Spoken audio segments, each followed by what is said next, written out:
আসসালামু আলাইকুম। ওয়েলকাম সবাইকে আজকের এই লাইভে।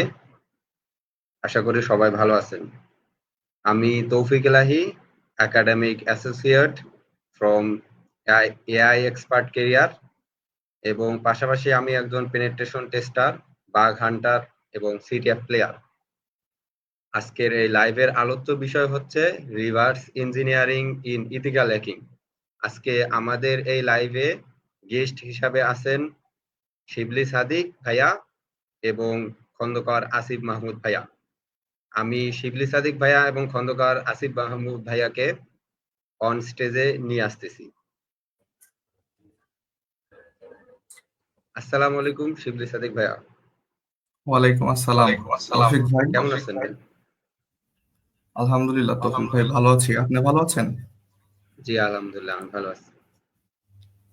ভাইয়া, আপনি যদি আজকে আমাদের অডিয়েন্সদের লক্ষ্য করে কিছু যদি বলতেন। জি অবশ্যই। আজকের সেশনটা মূলত হচ্ছে রিভার্স ইঞ্জিনিয়ারিং নিয়ে।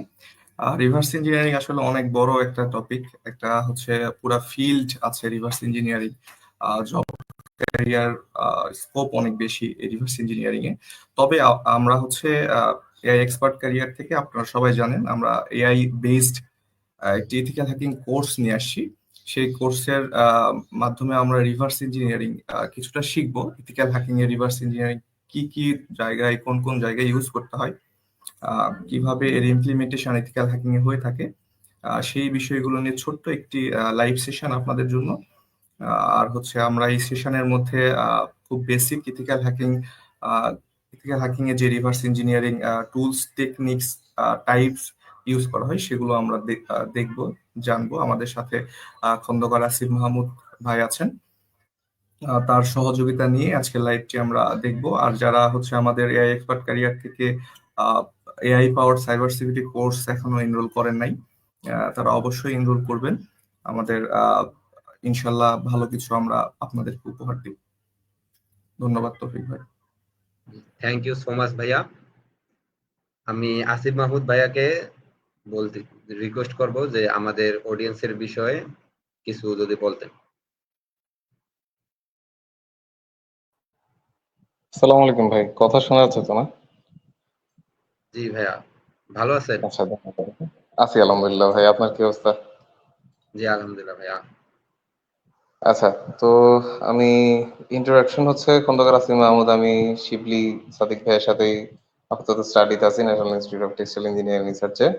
আহ এই তো। আর হচ্ছে সিটিএফ নিয়ে মোটামুটি যতদিন ধরে আছি রিভার্সিং নিয়ে কাজ করা হয়েছে ম্যাক্সিমাম টাইম, বাইনারি এক্সপ্লয়টেশন। তো আসলে পরিচয় দেওয়ার মতো অনেক কিছু নাই, তো এটুকুই দিলাম। আর আজকে আমরা অডিয়েন্স যে বেস তাদেরকে টার্গেট করেছি রিভার্সিং এথিক্যাল হ্যাকিং এ আমরা কিভাবে কাজে লাগাতে পারি, এবং রিভার্সিং সম্পর্কে আমরা কিছু নলেজ নিব, যে সেই জিনিসটা আসলে কি, কিভাবে কাজ করে, লার্নিং মেথড কি হতে পারে। এন্ড অবশ্যই সাথে আমরা হচ্ছে কিছু রিসোর্স দিয়ে দিব, যে রিসোর্স গুলো দিয়ে খুব সহজেই হচ্ছে যে কোনো কেউই রিভার্স ইঞ্জিনিয়ারিং এ এন্টার করতে পারে। এইটুকুই অডিয়েন্সের জন্য বলা, বাকিটা ইনশাল্লাহ আমরা স্লাইডে যেতে যেতে শিখে যাব। থ্যাংক ইউ সো মাচ ভাইয়া। তো আজকে আমাদের এই লাইভে আমাদের এই রিভার্স ইঞ্জিনিয়ারিং বিষয়ে আলোচনা করবেন শিবলি সাদিক ভাইয়া এবং আসিফ মাহমুদ ভাইয়া। তো আপনারা একটা স্লাইড দেখতে পাচ্ছেন। তো আজকে আমি শিবলি সাদিক ভাইয়া এবং খন্দকার আসিফ মাহমুদ ভাইয়াকে অনুরোধ করব আমাদের এই বিষয় নিয়ে আমাদের সাথে আলোচনা করার জন্য। ধন্যবাদ তৌফিক ইলাহি ভাই। আমরা আজকের সেশনে, লাইভ সেশনে আমরা হচ্ছে কয়েকটি টপিক সিলেক্ট করছি, যেগুলো বিগিনার ফ্রেন্ডলি, যেগুলো আমাদের হচ্ছে এআই পাওয়ার সাইবার সিকিউরিটি কোর্সের অন্তর্ভুক্ত। সেরকম কিছু বেসিক জিনিস আমরা আজকে আলোচনা করব। তার মধ্যে আমরা হচ্ছে এখানে টপিকস কিছু লিখে আনছি, সেগুলো হচ্ছে what is reverse engineering. Asif ভাই আছেন, উনি রিভার্স ইঞ্জিনিয়ারিং নিয়ে কাজ করছেন, শুনেছেন আপনারা তো। সেই তার সাথেই এগুলো নিয়ে আমরা আলোচনা করব। আমরা রিভার্স ইঞ্জিনিয়ারিং কি কি জন্য সাইবার সিকিউরিটি ইম্পর্ট্যান্ট, এই বিষয়গুলো জানবো। রিভার্স ইঞ্জিনিয়ারিং করার জন্য কিছু টুলস আমরা ইউজ করব, সেই টুলস গুলো সম্পর্কে জানবো। রিভার্স ইঞ্জিনিয়ারিং কত প্রকার হইতে পারে, কি কি হইতে পারে, সেই সম্পর্কে আমরা জানবো। আমাদের রিভার্স ইঞ্জিনিয়ারিং রিয়েল ওয়ার্ল্ডে অ্যাপ্লিকেশনস কেমন, কি কি অ্যাপ্লিকেশনস আছে রিভার্স ইঞ্জিনিয়ারিং এ, সেসব সম্পর্কে জানবো। আর সব থেকে ইন্টারেস্টিং বিষয় সেটা হচ্ছে যে আমরা রিভার্স ইঞ্জিনিয়ারিং শুরু করার জন্য যে স্কিল রিকোয়ার্ড, আমাদের প্রি স্কিল রিকোয়ার্ড, যেগুলো আমাদের জানতে হবে রিভার্স ইঞ্জিনিয়ারিং শুরু করার জন্য, সেই সম্পর্কেও আপনাদেরকে আহ, জানানো হবে। সাথে আপনাদের কিছু রিসোর্স দেওয়া হবে আপনারা যাতে রিভার্স ইঞ্জিনিয়ারিং এই ফিল্ডে ইন্টার্ট করতে পারেন। সাথে আমাদের কিছু কনক্লুশন থাকবে, আপনাদের জন্য কিছু মোটিভ থাকবে, এবং আমরা অবশ্যই কোশ্চেন অ্যান্সার সেশন রাখবো মাঝখানে। যদি কেউ যদি কোশ্চেন করতে চান, আহ, আমাদের কমেন্ট সেকশন আপনাদের জন্য খোলা আছে, যে কোনো সময় আপনারা কোশ্চেন করতে পারেন। তো আমরা নেক্সট টপিকে যাই, হোয়াট ইজ রিভার্স ইঞ্জিনিয়ারিং। তো রিভার্স ইঞ্জিনিয়ারিং আসলে অনেক বড় ফিল্ড, প্রথমেই বলেছি। তো মোটামুটি আসিফ ভাই রিভার্স ইঞ্জিনিয়ারিং সম্পর্কে যদি বলতেন। ধন্যবাদ শিবলি সাদিক ভাই সুযোগ দেওয়ার জন্য। তো রিভার্স ইঞ্জিনিয়ারিং নিয়ে আমি যদি বেসিক অডিয়েন্স টার্গেট করে বলতে চাই, তাহলে খুব সিম্পলি আমরা চাইনিজ রেপ্লিকেশন সম্পর্কে অবশ্যই শুনছি যে ভাই মেড ইন চায়না মানেই নকল, তাই না? তো ওভাবে আমি জিনিসটা অ্যাপ্রোচ করি যে সাপোজ আমরা কোনো একটা বিষয়, কোনো একটা বস্তু, সেটা হইতে পারে মোবাইল ফোন, হইতে পারে গাড়ি, হইতে পারে ফ্যান। তো এটার একটা ওনার থাকে, একটা সোর্স থাকে, যে হচ্ছে এটার ডেভেলপার, রাইট? যে হচ্ছে এটাকে ডেভেলপ করে বা বানায়। তো আমরা সবসময় হচ্ছে যেটা পাই হাতে অ্যাজ এ ইউজার, সেটা হচ্ছে এটার লাস্ট প্রোডাক্টটা। সো এই প্রোডাক্টটা যখন আমরা পাই, আমরা ডেফিনেটলি ডেভেলপার না হওয়ার কারণে আমরা বুঝতে পারি না যে আসলে এই জিনিসটা বানাইছে কিভাবে। এই যে রোলেক্স ঘড়িগুলো আছে, এগুলো এত কমপ্লেক্স মেকানিজম, কাজ করে কিভাবে আমরা কিছুই জানি না। সো আমাকে যদি বলা হয় যে তুমি এই মুহূর্তে একটা টেসলা গাড়ি বানাও, এটা আমার জন্য ইম্পসিবল। বাট আমি যদি রিভার্স ইঞ্জিনিয়ারিং জানি, চাইনিজরা যেটা করে, ওরা পুরো প্রোডাক্টটাকে ডিসঅ্যাসেম্বল করে। মানে আমরা তো প্রোডাকশন করার সময় অ্যাসেম্বল করি, ওরা জিনিসটাকে ডিসঅ্যাসেম্বল করে। ডিসঅ্যাসেম্বল বলতে ভেঙে চুরে দেখায়, সোজা কথা বাংলা ভাষায়। তো দেখে তারপর তারা প্রত্যেকটা কম্পোনেন্ট নিয়ে অ্যানালাইসিস করে, করে এটাকে নতুন ভাবে সাজায়। ঠিক আছে, তাহলে আমি সাপোজ কার্বন ন্যানো টিউবের বদলে আমি স্টেইনলেস স্টিল ব্যবহার করলাম। এখন আমরা মাঝে মাঝে দেখি যে ফ্যান দেখা যাচ্ছে প্লাস্টিক দিয়ে বানায় ফেলছে, চাইনিজ ম্যাটেরিয়াল, বাট কাজ করে, ডেফিনেটলি কাজ করে, কারণ মেকানিজমটা অ্যাকচুয়ালি সেম। ম্যাটেরিয়ালটা চেঞ্জ করে আমরা চিপ ম্যানুফ্যাকচারের দিকে চলে যাই। তো আমি যদি সেম জিনিসটা, সেম কনসেপ্টটা আমাদের সাইবার সিকিউরিটিতে নিয়ে আসি, দেখেন আপনার হচ্ছে বিভিন্ন ধরনের প্রোডাক্ট আপনারা ওয়ার্ল্ডে ব্যবহার করতেছেন। অ্যাপস হইতে পারে, কারণ হচ্ছে ওয়েব বেসড যে অ্যাপ্লিকেশন গুলো এখন আছে, সেগুলোর সাথে সাথে ডাটাবেস ম্যানেজমেন্টের জন্য অনেক সফটওয়্যার ব্যবহার করেন। তো প্রত্যেকটা জিনিসের একটা প্রোডাক্ট আমাদের কাছে লাস্ট এন্ডে থাকে, তাই না? এক্সটেনশন আছে। তো এই প্রোডাক্টটাকে আমি যদি অ্যাজ এ ডেভেলপার চিন্তা করে, মানে আমি তো ডেভেলপার না ডেফিনেটলি, আমি তো এটা বানাই নাই, বাট তার সোর্স কোড পর্যন্ত যাইতে বা যাওয়ার চেষ্টা করে আমরা যদি সেই জিনিসটাকে নতুন ভাবে রিভার্স করতে পারি, তাহলে কিন্তু আমরা সেটার অ্যাডভান্টেজ নিতে পারবো, we in a bad way or good way. হ্যাঁ, তা সেটা যেমন আমরা গেম প্যাচিং বা হ্যাকিং সম্পর্কে দেখছি। তো ওই কনসেপ্টটাই খুব সিম্পলি বোঝানোর চেষ্টা করলাম। আমার মনে হয় অডিয়েন্স গ্র্যাব করতে পারবে। কমেন্ট একটু জানাবে। রিভার্স ইঞ্জিনিয়ারিং আসলে আরো বলতে গেলে যে ইনার ওয়ার্কিং যেটা আছে, যে আমাদের কোনো টুলস, কোনো সফটওয়্যার, হার্ডওয়্যার, সিস্টেমের ইনার ওয়ার্কস, ভিতরে কি কাজ করে আসলে, সেটা ডিসঅ্যাসেম্বল করাই রিভার্স ইঞ্জিনিয়ারিং এর আসল কাজ, নাকি আসিফ ভাই কি বলেন? Definitely, definitely. আমাদের হচ্ছে বেসিক্যালি ফরওয়ার্ড ইঞ্জিনিয়ারিং মানে আমরা জিনিসটাকে ডেভেলপ করি, রিভার্স ইঞ্জিনিয়ারিং মানে ভেঙে চুরে আমরা সেটাকে অ্যানালাইসিস খুব ভালোভাবে করে একটা অ্যানালাইসিস দাঁড় করানোর চেষ্টা করি আর কি। জি জি। তো এরপরে আমরা পারপোজ অফ ইথিক্যাল হ্যাকিং, আমরা ইথিক্যাল হ্যাকিং এ রিভার্স ইঞ্জিনিয়ারিং কি কি কাজে ব্যবহার করি সেগুলোর মধ্যে প্রথমে দেখতে পাচ্ছি অ্যানালাইজিং ম্যালওয়্যার বিহেভিয়ার। তো আমরা জানি যে টুডেস ওয়ার্ল্ডে ম্যালওয়্যার ইনফেক্টেড মেশিন সিস্টেম অনেক বেশি বেড়ে গেছে। তো এখন এই ম্যালওয়্যার বিহেভিয়ার গুলোকে আমরা অ্যানালাইসিস করতে গেলে অবশ্যই রিভার্স ইঞ্জিনিয়ারিং এর দরকার। যে যার মাধ্যমে আমরা ম্যালওয়্যারটাকে ক্ষুদ্র ক্ষুদ্র অংশে তার সোর্স কোডকে ভেঙে ডিসঅ্যাসেম্বল করে আমরা যদি তার বিহেভিয়ার অ্যানালাইসিস করি, সেটা স্ট্যাটিক্যালি, ডাইনামিক্যালি হইতে পারে। আহ, তো সেই অ্যানালাইজিং এর মাধ্যমে আমরা ম্যালওয়্যারের বিহেভিয়ার গুলো বের করে আমরা সেটাকে প্রিভেন্ট করতে পারি। হ্যাঁ, তো এটা হচ্ছে অ্যানালাইজিং ম্যালওয়্যার বিহেভিয়ার। এরকমই তো হওয়ার কথা, আসিফ ভাই। ডেফিনেটলি ডেফিনেটলি ভাই, খুব সুন্দরভাবে আপনি এক্সপ্লেন করে দিয়েছেন যে আমরা যেহেতু মানে ব্যাড ওয়েতে জিনিসটা ব্যবহার করতে পারি, গুড ওয়েতে এভাবে যখন আমরা অ্যাটাক ফেস করবো, আমরা চাইলে সেই ম্যালওয়্যার নিয়ে অ্যানালাইসিস করে আমরা সেখান থেকে বাঁচতে পারি। খুবই সুন্দর একটা পয়েন্ট। জি, জি। এরপরে দেখতে পাচ্ছি ফাইন্ডিং সফটওয়্যার ভালনারেবিলিটি। আমরা যে সফটওয়্যার গুলো ইউজ করি বর্তমানে, বিভিন্ন আইটি ফার্ম দেখি সফটওয়্যার বানানোর জন্য রিকোয়ার করে। তো সেই রিকোয়ারমেন্ট অনুযায়ী যে আমরা সফটওয়্যার মেক করি, তৈরি করি, সেই সফটওয়্যার অবশ্যই ভালনারেবিলিটি থাকে। সেই ভালনারেবিলিটি গুলো টেস্ট করার জন্য, ভালনারেবিলিটি দেখার জন্য আমরা black box attack, grey box attack, যে অ্যাটাক গুলো করি, সেখানে আমাদের রিভার্স ইঞ্জিনিয়ারিং, ডিসঅ্যাসেম্বল করার যে ব্যাপারগুলো থাকে, সেগুলো অবশ্যই আমাদেরকে খেয়াল রাখতে হবে যে ভালনারেবিলিটি ফাইন্ডিং এর জন্য রিভার্স ইঞ্জিনিয়ারিং কিভাবে ব্যবহার করা হচ্ছে। তারপরে আমরা হচ্ছে বিভিন্ন বাইনারি ফাইল দেখতে পারি, understanding binary files, unknown binary files, যেগুলো হচ্ছে ডট টিএক্সটিও না, ডট পিডিএফ না, ডট ডক না, কোনো কিছুই বোঝা যায় না, জাস্ট একটা ফাইল।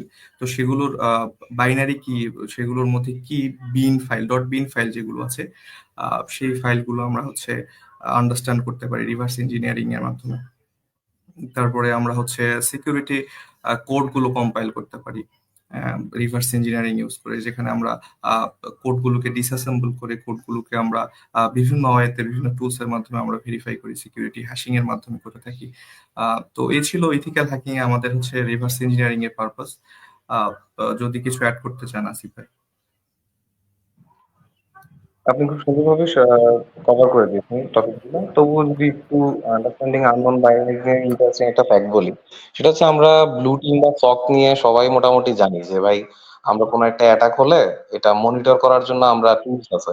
কিন্তু আসল পার্টটা আসে হচ্ছে ইনসিডেন্ট রেসপন্স, মানে আমাদের যে অ্যাটাক হয়ে যাওয়ার পরে ওই যে আমরা লেফট ওভারটা আছে আমাদের পিসিতে ট্রোজান বা একটা আননোন ফাইল চলে আসছে, এটা কিন্তু খুবই ডেঞ্জারাস। মানে even back in the days পুরা রাশিয়ার দেখা গেছে যে পাওয়ার প্ল্যান্ট থেকে শুরু করে সবকিছুতে আহ, আমেরিকা বা তাদের দিক থেকে এন্ড থেকে জাস্ট র্যাট দিয়ে তারা সম্পূর্ণ সিস্টেমটাকে কন্ট্রোল করতেছিল। মানে র্যাট যদি আমরা জানি, রিমোট ট্রোজান।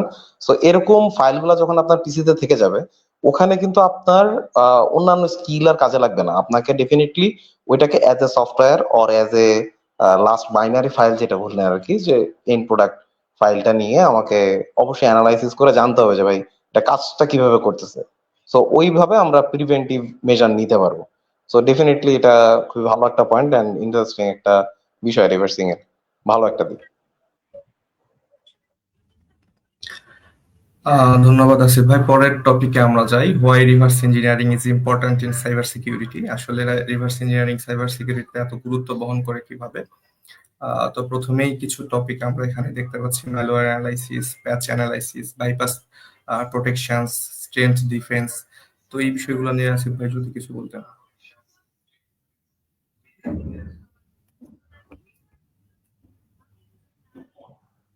আচ্ছা, তো এখানে বেসিক্যালি হচ্ছে আমাদের পয়েন্টটা যে রিভার্স ইঞ্জিনিয়ারিং সাইবার সিকিউরিটিতে কেন ইম্পর্টেন্ট। তো আমাদের এখন পর্যন্ত যে কনভারসেশন, সেটা শুনে ডেফিনেটলি অডিয়েন্স বুঝতে পারতেছে যে কেন না, রাইট? সো আমাদের এখানে যদি অ্যাটাকের পরবর্তীতে যে কোনো আহ, মানে যেটা পোস্ট ইনসিডেন্ট যে স্টেপ গুলো নেওয়া, প্রত্যেকটাই ডিপেন্ড করবে আমাদের কত সুন্দর অ্যানালাইসিস হচ্ছে। তো সেখানে আমাদের যেটা হইতে পারে, সাপোজ ম্যালওয়্যার অ্যাটাক হলে ম্যালওয়্যার অ্যানালাইসিস করলাম। আমার কোন একটা সফটওয়্যারের প্যাচের আপডেট আসতেছে নতুন, সেই প্যাচটা আমরা অ্যানালাইসিস করলাম, করে তারপর আপডেট করলাম। তারপর এখানে আরো আছে point, suppose bypass protector protections গুলা নিয়ে চিন্তা করা। যেমন এটা নিয়ে যদি একটু বিস্তারিত বলি, যে আমরা আসলে সবাই উইনজার বা আইডিএম এর মানে প্রিমিয়াম কেউ কিনছে বলে মনে হয় না। হ্যাঁ, মানে সো এটা ব্যবহার করতেছি কিভাবে, আমরা ব্যবহার করতেছি বেসিক্যালি ক্র্যাক ভার্সন গুলো, রাইট? সো এই ক্র্যাক ভার্সন গুলো কিন্তু বেসিক্যালি আমাদের অথেন্টিকেশন বাইপাস করেই বানানো হয়। তো সেখানে যেটা হয় যে আমরা ওই ফাইলটাকে ভেঙে চুরে ওইটার যে কন্ডিশন গুলা থাকে, যে ভাই আমার এটা পাসওয়ার্ড মিললে আমরা হচ্ছে এটাকে এন্টার করতে দিব আমাদের সফটওয়্যারে, অর না মিললে আমরা এটাকে অথেন্টিকেট করব না। তো ওই কন্ডিশন গুলা দেখা যাচ্ছে রিভার্স করে বা প্যাচ করে উল্টায় দিলে ওইটা আমাদের অ্যাক্সেস করা যাবে সবসময়, এনি টাইম, আমরা যেটাকে ক্র্যাক হিসেবে ব্যবহার করছি। তো এই জিনিসটাই কিন্তু আবার ভালো দিকেও কাজে লাগে কিভাবে, যদি ক্র্যাক করা যায় তাহলে ডেফিনেটলি একটা ভালনারেবল, তো আমরা সেই মেজারে কিন্তু আবার স্টেপও নিতে পারি। সাইবার সিকিউরিটিতে এটা অ্যাকচুয়ালি একদম খুবই বলা যায় একটা জেম ধরনের একটা নলেজ। তো এরপরে যদি স্ট্রেংথ এন্ড ডিফেন্স বলি, আমার আশা করি যে উম, আগের টপিক গুলা নিয়ে এবং এখনের টপিক গুলার সবকিছু যদি একসাথে করি তাহলে বোঝাই যাচ্ছে যে আমাদের একটা ডিফেন্স শক্ত হওয়ার জন্য অবশ্যই আমাদের সেই মেজার গুলা যদি মানে মেজারমেন্ট গুলো যদি ঠিক হয়, তাহলে ডেফিনেটলি আমাদের অ্যাকশন গুলাও তত ক্ল্যারিফাইড হবে এবং তত স্ট্রং হবে, তাই না? তো এইগুলাই আপাতত বলা যায়। যদি আরো কোনো কোশ্চেন্স আছে দেন আমরা সেগুলো নিয়েও অ্যানালাইসিস করবো পরবর্তীতে। জি অবশ্যই, যারা লাইভে আছেন আমাদের সাথে, আমাদের কমেন্ট বক্সে আপনারা কমেন্ট করবেন। রিভার্স ইঞ্জিনিয়ারিং নিয়ে কিছু জানার থাকলে, কোথাও কোনো কিছু মিসিং হয়ে গেলে আমাদেরকে আপনারা জানাবেন। আহ, তারপরে আমরা আজকে এই মুহূর্তে দেখতেছি common tools for reverse engineering, আমরা কি কি টুলস ইউজ করে থাকি রিভার্স ইঞ্জিনিয়ারিং এর জন্য। সেই টুলস গুলোর নাম এখানে দেওয়া আছে, তার মধ্যে আইডিয়া প্রো, ঘিদ্রা, ইমহেক্স, র্যাডার 2, অ্যান্ডোকার্ড। তো এসব টুলস নিয়ে আসিফ ভাই যদি একটু ব্রিফ করতেন। আচ্ছা, বেসিক্যালি এখানে টুলস যা দেওয়া হয়েছে এটা আসলে খুবই লিমিটেড। মানে আপনি যদি just reverse engineering tools for মানে সার্চ দিলে আরো অনেক বেশি পরিমাণ টুলস পাবেন। তবে আমি ইন্টারেস্টিং দুইটা টুলস নিয়ে না বললেই না একেবারে, সেটা হচ্ছে একটা আইডিয়া প্রো আর একটা হচ্ছে ঘিডরা। এগুলা বেসিক্যালি হচ্ছে, আমরা কিছুক্ষণ আগে আলাপ করছিলাম যে চাইনিজরা একটা প্রোডাক্ট এন্ড প্রোডাক্টকে নিয়ে ভেঙে চুরে দেখে, তাই না? এরকম একটা কথা বলছিলাম। তো আমরা যখন সফটওয়্যার নিব, আমরা ডেফিনেটলি প্রত্যেকটা মানে ল্যাঙ্গুয়েজ আমাদের পক্ষে হয়তো আহ, জানা পসিবল না, বা তারা কোন সোর্স কোডে লেখছে সেটা আমাদের নাও জানা থাকতে পারে। আমরা যেটা করতে পারি, দেখেন আমাদের একটা সফটওয়্যারের বিল্ডিং প্রসেসটা কি। বিল্ডিং প্রসেসটা হচ্ছে প্রথমে কোড করা হয়, র কোড, সেটাকে কম্পাইল করা হয়। আমি একটু শর্টে যাচ্ছি, মাঝখানে আরো প্রসেস আছে, লিঙ্কিং বা সামথিং, আমি ওগুলো বলতেছি না, জাস্ট বলতেছি সেটাকে রান করা হবে, কম্পাইল করা হবে। সো এরপরে আমাদের একটা ফাইনাল প্রোডাক্ট বা যেটা হচ্ছে অ্যাসেম্বলি ফাইল প্রথম একটা থাকে, যেটা হচ্ছে অ্যাসেম্বলি করে দেন হচ্ছে আমাদের ফাইনাল প্রোডাক্টটা দেয়, রাইট? সো এর মাঝখানে এমন একটা পজিশন থাকে যে আমাদের সফটওয়্যারটা সম্পূর্ণ মানে লো এন্ডে যদি আমি চিন্তা করি, একটা পজিশন থাকে যে ওই জায়গায় আমরা যদি আহ, যে কোনো ল্যাঙ্গুয়েজই বলি না কেন, সবকিছু কনভার্ট হয়ে চলে আসে অ্যাসেম্বলি ল্যাঙ্গুয়েজে। হুম, যেটা হচ্ছে সরাসরি সিপিইউ এবং অন্যান্য হার্ডওয়্যারের সাথে যেগুলো আছে রেজিস্টার এন্ড আদার থিংস, ওগুলোর সাথে সরাসরি ইন্টারেক্ট করে কথা বলতে পারে। তো আমরা যদি মানে পিছনের দিকে না যেয়ে, মানে সাপোজ কি ল্যাঙ্গুয়েজ দিয়ে ডেভেলপ করছে আমাদের কেয়ারে করলাম না, আমরা একটা ল্যাঙ্গুয়েজ শিখলাম যেটা হচ্ছে সাপোজ অ্যাসেম্বলি, শিখে আমরা যেটা করলাম সব কিছু তো সেই শিখে এসে অ্যাসেম্বলি ল্যাঙ্গুয়েজে থামতেছে। তো আমরা এখান থেকে শুরু করি, ঠিক আছে? তো শুরু করে সেখানে হচ্ছে আমরা ম্যানিপুলেশন করার চেষ্টা করি। এটা কিন্তু লট ইজিয়ার অন্যান্য প্রসেস থেকে, তাই না? যে আমরা একদম জায়গা মতো হাত দিয়ে বললাম, সোজা কথা একদম স্ল্যাং ভাবে বলি। তো সেখানে হচ্ছে কিছু টুল কাজে লাগে, যেটা হচ্ছে একটা বলা হলো আইটা প্রো, যেটা আসলে খুবই ইউজার ফ্রেন্ডলি। সেখানে হচ্ছে সরাসরি আপনাদের যে ফ্লো চার্ট গুলা আপনার সফটওয়্যার থেকে শুরু করে অন্যান্য অ্যাসেম্বলি কোড গুলা সেকশন সেকশন ওয়াইজ চলে আসবে আপনার কাছে, ফাংশন ওয়াইজ। এই ফাংশনের জন্য এই কোড, এই ফাংশনের জন্য এই কোড, এন্ড সেটার আবার সি হচ্ছে দেখায় দিবে, মানে সেই কোডটা সি তে লিখলে কেমন হইতো এরকম একটা ওভারভিউ আপনাকে দিয়ে দিবে, ঠিক আছে? তো সেটা দেখে দেখে আপনি অ্যাসেম্বলিটা পড়তে পারবেন। যদি আপনার এমনও হয় যে অ্যাসেম্বলি আন্ডারস্ট্যান্ডিং কম, আপনি ওই সেকশনটা বোঝার জন্য আপনি সি এর সাথে মানে সি এর একটা কোড দিবে, মানে সুডো কোড বলে এগুলাকে। এটা এক্সাক্ট কোড না, এটা হচ্ছে কাছাকাছি যাওয়ার চেষ্টা করে এই সুডো কোড গুলা দিয়ে। সেই সুডো কোডের সাথে কম্পেয়ার করে আপনি অ্যাসেম্বলিটা পড়তে পারেন, এন্ড আপনার মতো করে আপনি প্যাচিং ওর অ্যানালাইসিস, মানে আপনি যে পারপাসে করতে চান সেই পারপাসে করতে পারবেন। আইডিয়াও যা, গিডরা হচ্ছে একটু একটু আগের সফটওয়্যার, মানে একটু আগে বলতে এটা একটু কম ইউজার ফ্রেন্ডলি বলা যায় আইডিয়া থেকে। এটা বেসিক্যালি হচ্ছে ন্যাশনাল সিকিউরিটি এজেন্সি আমেরিকার ওদের পার্সোনাল টুলস ছিল, পরে এটা ওপেন সোর্স করে দিছে। এটাও খুবই পাওয়ারফুল একটা সফটওয়্যার। আমাদের যে কোনো ধরনের ইএলএফ, ইএক্সি বা অন্যান্য এক্সিকিউটেবল ফাইল থেকে শুরু করে বাইনারি ফাইল গুলা অ্যানালাইসিস করার জন্য আরো আছে রাজ্যে বা আইএম এক্স, যেহেতু এক্স দেখা যায়। হ্যাঁ, অ্যান্ড্রয়েড গার্ড দিয়ে এপিকে অ্যানালাইজ করা যায়, এপিকে অ্যানালাইজার আছে অনেক। তো আমরা যেটাকে রিভার্স করব সেটা অনুযায়ী দেখা যাচ্ছে আরো অনেক টুলস আছে, ঠিক আছে, বাজারে। তো আমরা হয়তো যদি কখনো সামনে অ্যাডভান্স বা ইন্টারমিডিয়েট লেভেলের আলোচনা করতে পারি, ইনশাল্লাহ আমরা আরো অনেক বিস্তারিত আলোচনা করার সুযোগ পাবো। তো আপাতত টুলস নিয়ে ধারণা এইটুকু দেওয়াটাই আই গেস ইনশাল্লাহ। অডিয়েন্সের জন্য। ইনশাল্লাহ। তাহলে আমরা হচ্ছে এখন নেক্সট টপিকে আসি, types of reverse engineering. Types of reverse engineering এ আমরা কয়েকটা টাইপস দেখতে পাই, সেটা হচ্ছে software reverse engineering, hardware reverse engineering, protocol, file format, firmware.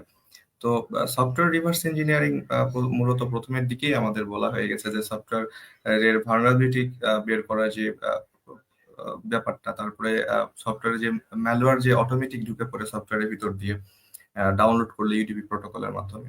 তো সেই সফটওয়্যার গুলোকে আমরা হচ্ছে সেই ম্যালওয়্যার গুলোকে আমরা রিভার্স করে দেখতে পারি, ডিসঅ্যাসেম্বল করে দেখতে পারি। তো এইগুলোই হচ্ছে সফটওয়্যারের রিভার্স ইঞ্জিনিয়ারিং আর কি। আসিফ ভাই, এরকমই তো আর কি হওয়ার কথা।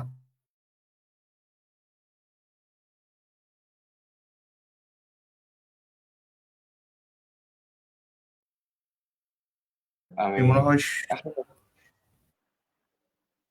জি ঠিক আছে আসিফ ভাই, কন্টিনিউ করেন।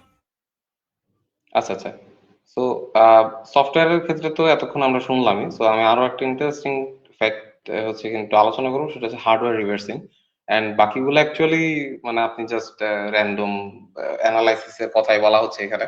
অনেক বেশি কিছু ইনডেপথ বলার তেমন কিছু নাই অ্যাকচুয়ালি, যে ফাইল ফরম্যাট বা প্রোটোকল যেগুলো অ্যানালাইসিস করে, পিকেএফ ফাইল অ্যানালাইজিং করে, মানে অন্যান্য যেসব সেক্টর আসে সব সেক্টরে যেহেতু আমরা বুঝতে পারতেছি যে রিভার্সিং প্রসেসটা তো বেসিক্যালি সেমই সব জায়গায়, মানে সেম বলতে অ্যাপ্রোচটা সেম, যে আমরা এটাকে অ্যানালাইসিস করব সবকিছু একেবারে ব্যাক এন্ডে বা লো লেভেলে গিয়ে, তাই না? তো আমি এদিক থেকেই হচ্ছে রিভার্সিং যেটা সেটা নিয়ে একটু বলি। যেমন আমাদের অনেক সময় দেখা যায় যে আমরা বাসা বাড়িতে আইওটি ডিভাইস, রাউটার এন্ড অনেক রকম ডিভাইস ব্যবহার করি যেগুলা আহ, মানে এক্সটেন্সিভলি হার্ডওয়্যার বেসড, মানে সোজা কথা সেখানে হচ্ছে আমাদের শুধুমাত্র সফটওয়্যার কাজ করে না, সেখানে হচ্ছে আমাদের আহ, মানে এগুলো হচ্ছে হোস্টেড না, এগুলো হচ্ছে আমাদের টেকনিক্যাল মানে ট্যানজিবল ডিভাইস আর কি। তো সেখানে যেটা হয় যে আমাদের পিসিইউ বা আমাদের যে সার্কিটরি গুলা, সেখানে আহ, এমন কিছু পয়েন্ট থাকে যে পয়েন্ট গুলাতে আপনি যদি স্পেসিফিক ধরনের মানে ম্যানিপুলেশন অ্যাপ্লাই করতে পারেন, এমন হতে পারে যে সেখানে আপনি সাপোজ আপনার ল্যাবে ওই টুলস আছে সাইনোসয়েডাল ওয়েভ দেখার মতো, বা আপনার হচ্ছে সেগুলার বাইনারি অ্যানালাইসিস করার মতো, যে আপনি পিসিইউ এর এই জায়গা থেকে এই জায়গায় এই স্পেসিফিক বাইনারি জিরো ওয়ান গুলা যাচ্ছে। যেমন অর গেট বা নর গেট নিয়ে আপনারা অনেকেই হয়তো কাজ করছেন, মানে ল্যাবে যদি সিএসসি স্টুডেন্ট ব্যাকগ্রাউন্ড থাকে অডিয়েন্সে, সেখানে যেটা হয় যে আমরা প্রত্যেকটা লজিক টেস্ট করে দেখি যে ভাই এটা তাহলে দুইটা অন করলে এন্ড হচ্ছে, এটার জন্য দুইটাই অন থাকে, হ্যাঁ। তো আপনি আপনাকে যেটা বুঝাতে চাচ্ছি সেটা হচ্ছে হার্ডওয়্যারেরও এরকম গেট এন্ড এভরিথিং সবকিছুর সিমিলারিটি ম্যানিপুলেশন সম্ভব।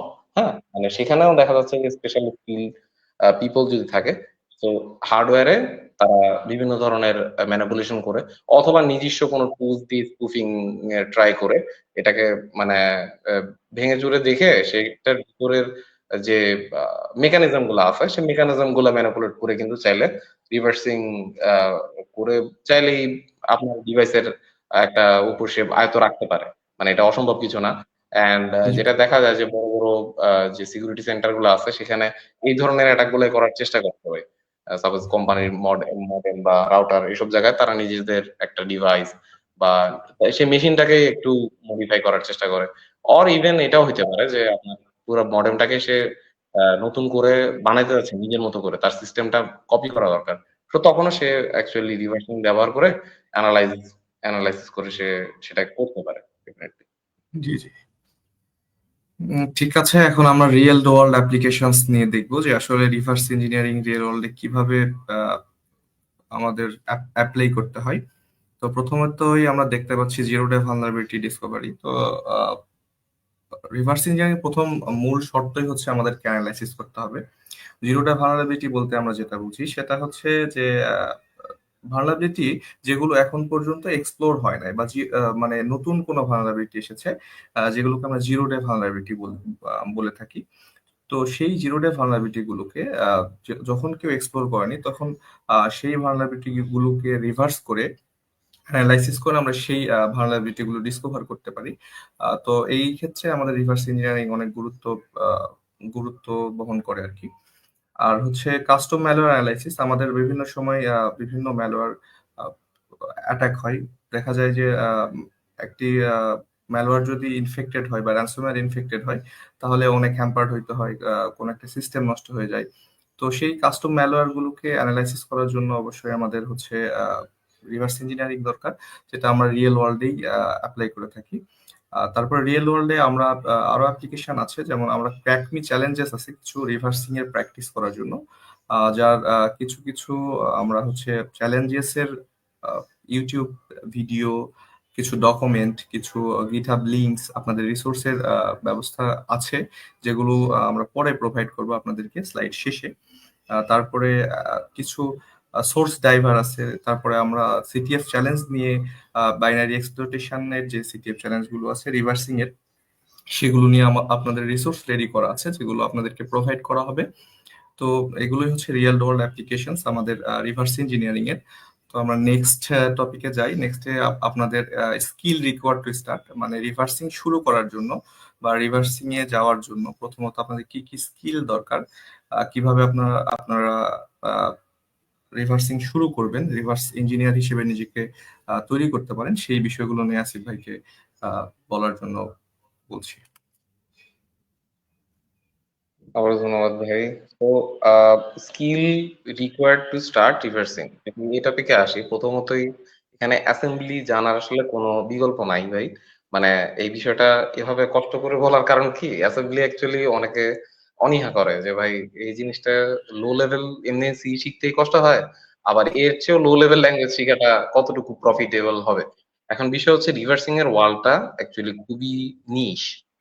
তো ওয়ার্ল্ডে কয়েক পার্সেন্ট মানুষই আছে যারা রিভার্সিং করে, তো প্রফেশনালি। তো আমরা তো খুবই ছোটখাটো লোক, আমাদেরকে এইসব কাতারে ফেলানো যায় না। বাট স্টিল যদি আমি এখানে ঢুকতে চাই, এখানে বেসিক্যালি আমাকে এরকম লো লেভেল ল্যাঙ্গুয়েজ বা লো লেভেল ইনসাইডার জিনিসগুলো জেনেই আমাকে ঢুকতে হবে। প্রথমতই এই কারণে আমাকে অ্যাসেম্বলি শেখার কোনো বিকল্প থাকতেছে না। দেন আপনার হচ্ছে অপারেটিং সিস্টেম ইন্টারনালস বলতে, যেটা আপনার অপারেটিং সিস্টেমের যে সার্ভিস গুলা কাজ করতেছে, একটা সফটওয়্যার যখন মেমোরি অ্যালোকেট করে বা একটা ফাংশন দেখা যাচ্ছে কল করতেছে, সে অপারেটিং সিস্টেমের সাথে কিভাবে কাজ করতেছে, কার্নেলের সাথে কিভাবে কাজ করতেছে, সেগুলো বিভিন্ন জায়গায় আপনার এই কনসেপ্ট গুলো চলে আসবে অটোমেটিক্যালি, ঠিক আছে? যেমন সিপিইউ অর্গানাইজেশন বলতে পারেন বা অন্যান্য যেসব আহ, ইয়া আছে আর কি, মানে টপিকস আছে যেগুলা ইনডেপথ কথা বলে কম্পিউটিং নিয়ে, হ্যাঁ, সিস্টেম নিয়ে, সেসব বিষয়ে অবশ্যই নলেজ রাখা লাগবে। তো নেটওয়ার্কিং বেসিক্সও ইম্পর্টেন্ট। বেসিক্যালি আমাদের একটা অ্যানালাইসিস এর সময় দেখা যাচ্ছে যে আমাদের ম্যালওয়্যারটা বা ওয়ার্মটা বা ট্রোজানটা চেষ্টা করতেছে কোনো রিভার্স টিসিপি বা আহ, এরকম ধরনের কানেকশন স্টাবলিশ করার। তো সেটা যদি আপনার নেটওয়ার্কিং এর নলেজ দেখা যাচ্ছে কম থাকে, তাহলে ডেফিনেটলি ওইটা গ্র্যাব করা কষ্ট হবে। সো আপনার যখন রিভার্স ইঞ্জিনিয়ারিং লাগতেছে, সাইড বাই সাইড আপনার নেটওয়ার্কিং নিয়েও জানা লাগতেছে। অবশ্যই এখানে আরেকটা টপিকও অ্যাড করা যায়, সেটা হচ্ছে ফরেনসিক্স এর কিছু নলেজ। নলেজ যদি থাকে আপনার, দেখা যাচ্ছে আপনি সেটাকে ফার্দার সেই নলেজটা লেভারেজ করতে পারবেন আর কি, এটার সাথে রিলেট করে। সো এছাড়াও ডিবাগিং কনসেপ্ট বলতে, আপনার সফটওয়্যার ডিবাগ বলতে যা বোঝায় এখানেও সেম কথাই বোঝানো হচ্ছে। আপনার সফটওয়্যারে যদি কোনো বাগ থাকে, সেটা সবচেয়ে বড় লাভবান কে হবে? ডেফিনেটলি হ্যাকার্স, অর মানে যারা লেভারেজ নিতে, মানে আপনার ওখান থেকে প্রফিটটা নিতে চাচ্ছে, একটা মানে আনঅথরাইজড প্রফিট।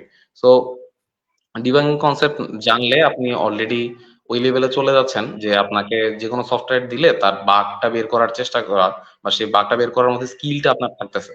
তো অটোমেটিক্যালি আপনার হচ্ছে ভিতরে প্রবলেম ফাইন্ডিংস এর যেই আহ, মানে স্পৃহাটা, যেটা আমরা দেখি যে আমরা খুব কমনলি হচ্ছে ওয়েব পেন টেস্টিং এই জিনিসগুলো ব্যবহার করি, যে ভালনারেবিলিটি ফাইন্ড আউট করা, তাই না? সো এই জিনিসগুলো হচ্ছে আপনার এখানে সেম, জাস্ট ডিবাগিং করা বা বাগের ফাইন্ডিংস আনা আর কি, এগুলাই। আর ডেফিনেটলি প্রোগ্রামিং নলেজ, যেহেতু আগেই বলা হয়েছে, সি পাইথন তো এটা সবাই মানে মোটামুটি এটাকে বেসিক ধরেই রাখতেছে। এন্ড সাথে যদি রাখা যায় যে সাপোজ আপনার এখন আপনাকে কোনো অ্যান্ড্রয়েড ফাইল দেওয়া হলো, তো সেখানে জাভা থাকতে পারে, রাইট? অন্যান্য ল্যাঙ্গুয়েজ থাকতে পারে, যেমন রুবি থাকতে পারে, প্রচুর লেখা হয় রুবি। বা সামথিং এইসব ল্যাঙ্গুয়েজে। সো ল্যাঙ্গুয়েজের আসলে কোনো শেষ নাই, তাই দিয়ে দেওয়া হয়েছে, ঠিক আছে? মানে আপনার ল্যাঙ্গুয়েজ হচ্ছে ডেভেলপ করার জন্য এক এক ডেভেলপার অবশ্যই এক একটা ল্যাঙ্গুয়েজ ব্যবহার করবে। তো আপনার গো ব্যবহার করে অনেকে, হ্যাঁ? তো এরকম আরো অনেক ল্যাঙ্গুয়েজ থাকবে। সেই ল্যাঙ্গুয়েজ গুলোর সাথে যত ফ্যামিলিয়ার হবেন আপনার স্ট্রেংথটা তত বাড়বে। এটাই স্বাভাবিক রিভার্সিং এর দুনিয়ায়। জি, গো, রাস্ট আর অনেক ল্যাঙ্গুয়েজ আছে যেগুলো রিভার্সিং এ আসলে বর্তমানে অনেক ইউজড হচ্ছে। তো পরবর্তীতে আমরা যাই হচ্ছে আমাদের বিগিনার্স কিছু রিসোর্স নিয়ে আসছি সেগুলো প্রোভাইড করার জন্য। তো তার মধ্যে থাকতেছে cracksme.1 একটা website, malware unicorn, reverse 101, Ghidra tutorials. তো এগুলো সবগুলো আমাদের ড্রাইভে আপলোড করা আছে। আমাদের তৌফিক ইলাহি ভাই হোস্ট যিনি আছেন উনি আপনাদেরকে কমেন্ট সেকশনে আপনাদেরকে দিয়ে দিবে ড্রাইভ লিঙ্কটা, আপনারা সেখান থেকে কালেক্ট করে নেবেন আপনাদের রিসোর্স গুলো যেগুলো রিভার্সিং শুরু করতে অনেক প্রয়োজন, অনেক হেল্পফুল হবে আপনাদের জন্য। তারপরে আমাদের কনক্লুশনের দিকে চলে আসছি। আমাদের মিটিং এর মোটামুটি 30 মিনিট শেষের দিকে। তো তো কনক্লুশন আসিফ ভাই যদি কনক্লুশনটা করতেন। আচ্ছা, তো আমরা এখন বিদায়ের দ্বার প্রান্তে। সো সবার জন্য হচ্ছে তাহলে আমরা যেটা করতে পারি যে রিভার্সিং এর সম্ভাবনা এবং অসম্ভাবনা দুইটা নিয়ে একটু ছোটখাটো আলোচনা করলে হয়তো আমরা তো টেকনিক্যাল জিনিসগুলো বুঝলাম আমাদের, মানে এবার রিয়েল ওয়ার্ল্ডে আমরা সেগুলাকে অ্যাপ্লাই করে আসলে আদৌ কোনো ফলপ্রসূ ক্যারিয়ার হোক আর অন্যান্য নলেজ বেসড কাজ হোক করতে পারবো কিনা। তো রিভার্সিং এর দিকে যখন আপনি এন্টার করবেন প্রথমতই আপনাকে চিন্তা করতে হবে যে আপনি ঢুকে যাচ্ছেন এমন একটা দুনিয়ায় যেখানে আপনার আহ, পুরা কাজটাই হচ্ছে কোড বেসড অ্যান্ড মানে রেসপন্স, ইনসিডেন্ট রেসপন্সের যে টিমে যেখানে আপনার আহ, মানে ডেঞ্জারাস ম্যালওয়্যার বা যেগুলো হচ্ছে আপনার সিস্টেমের যে মানে কোর বাগ গুলা সেগুলো নিয়ে কিন্তু আপনাকে কাজ করতে হচ্ছে। এই কাজগুলো না অ্যাকচুয়ালি কেউ করতে চায় না। মানে বিষয় কি এই জায়গাটার যে নলেজ সেটা নিতে নিতে নিতে নিতে দেখা যাচ্ছে আপনাকে অনেক দিন পরে যে আপনি সেটাতে এক্সপার্ট হইতে পারেন, এন্ড সেটা হওয়ার পরেও আপনার কাছে এমন একটা ফাইল আসলো যেটা সম্পর্কে আপনি অ্যানালাইসিস করতে গিয়ে দেখা যাবে যে 10-20 মিনিট তাকায় আছেন কিন্তু কিছুই বুঝতেছেন না।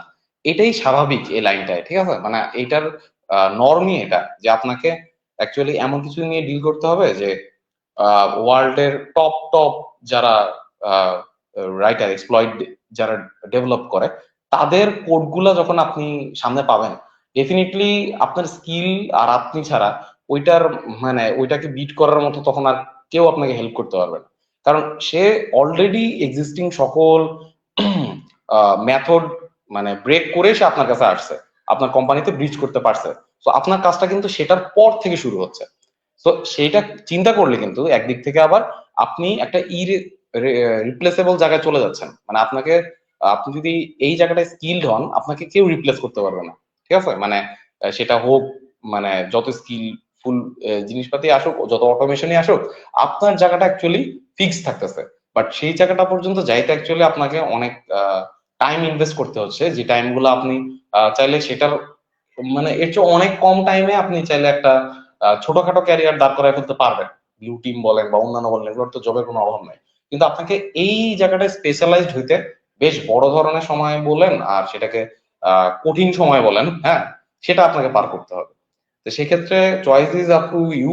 বাট আমি ডেফিনেটলি সাজেস্ট করবো যদি আপনারা রিভার্সিং এ বা বাইনারি এক্সপ্লয়টেশন এইসব জায়গায় যদি আসেন ডেফিনেটলি আপনাকে আহ, এটা একটা শক্ত ভিত্তি দিবে। মানে আপনার যে জায়গাটায় আপনি অবস্থান করবেন, কোম্পানির পজিশনে হোল্ড করবেন, আপনি টিমে ইনসিডেন্ট রেসপন্ডার হোক বা অ্যানালিটিক্যাল কাজ কারবারে আপনাকে থাকতে হইলে সেখানে আপনি এমন একটা জায়গায় থাকবেন যেটাতে অ্যাকচুয়ালি মানে ওই স্কিলটা অ্যাকচুয়ালি ইউনিক থাকবে, ঠিক আছে? মানে এটাতে তেমন কোনো রিপ্লেস করার সুযোগই কখনো কেউ পাবে না। তো সেই জায়গা থেকে আমি অবশ্যই এটাকে ইন্সপায়ার করবো এই ক্যারিয়ারে আসার জন্য। আর ডেফিনেটলি যদি কোশ্চেন্স থাকে সে আরো কিছু আশা করবো কমেন্টে জানিয়ে দিলে আমরা সেই বিষয়গুলো নিয়ে আলোচনা করবো আর কি। জি, এই মিটিং এর শেষের দিকে আমরা কিছু কোশ্চেন্স নিব যেগুলো কমেন্ট সেকশনে আপনারা কোশ্চেন করেছেন। অনেকেই থ্যাংক ইউ বলেছেন, আপনাদেরকেও ধন্যবাদ জয়েন করার জন্য। আর যদি কারো ইন্ডিভিজুয়াল কোনো কোশ্চেন থাকে আমার কাছে অথবা আসিফ ভাইয়ের কাছে তাহলে আপনারা কমেন্ট বক্সে বলতে পারেন। আমরা এখানে কিছু কোশ্চেনের অ্যান্সার দিয়ে আমরা মিটিং শেষ করে দিব। তো এই পর্যায়ে আমি তৌফিক ইলাহি ভাইকে ফ্লোর নেওয়ার জন্য অনুরোধ করছি যে উনি মিটিংটা এখন কোশ্চেন অ্যান্সারিং এর মাধ্যমে শেষ করে দিবে আর কি। থ্যাংক ইউ সো মাচ শিবলি সাদিক ভাইয়া এবং আসিফ মাহমুদ ভাইয়া, অনেক সুন্দরভাবে উপস্থাপন করার জন্য। এই পর্যায়ে আমরা কিছু কোশ্চেন নিব। তো আপনাদের যদি কারো কোনো কোশ্চেন থাকে তাহলে আপনারা কমেন্টে জানাতে পারেন।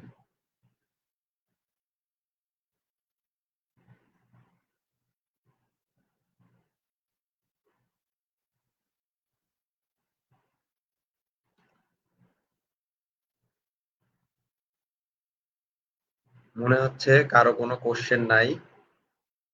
তাহলে আমরা আজকের লাইভটা এই পর্যন্তই রাখতে পারি। আর থ্যাংক ইউ অডিয়েন্স আপনাদের সবাইকে। নেক্সটে আমরা আরো অনেক সুন্দরভাবে আরো অনেক ইন্টারেস্টিং টপিক নিয়ে লাইভ নিয়ে আসব। সবাই জয়েন হওয়ার চেষ্টা করবেন এবং আপনাদের বন্ধু বান্ধব আত্মীয় স্বজন যারা সাইবার সিকিউরিটি ফিল্ডে আগ্রহী তাদেরকে অবশ্যই শেয়ার করবেন। Thank you everyone, thank you so much সবাইকে। আসসালামু আলাইকুম। ওয়ালাইকুম আসসালাম।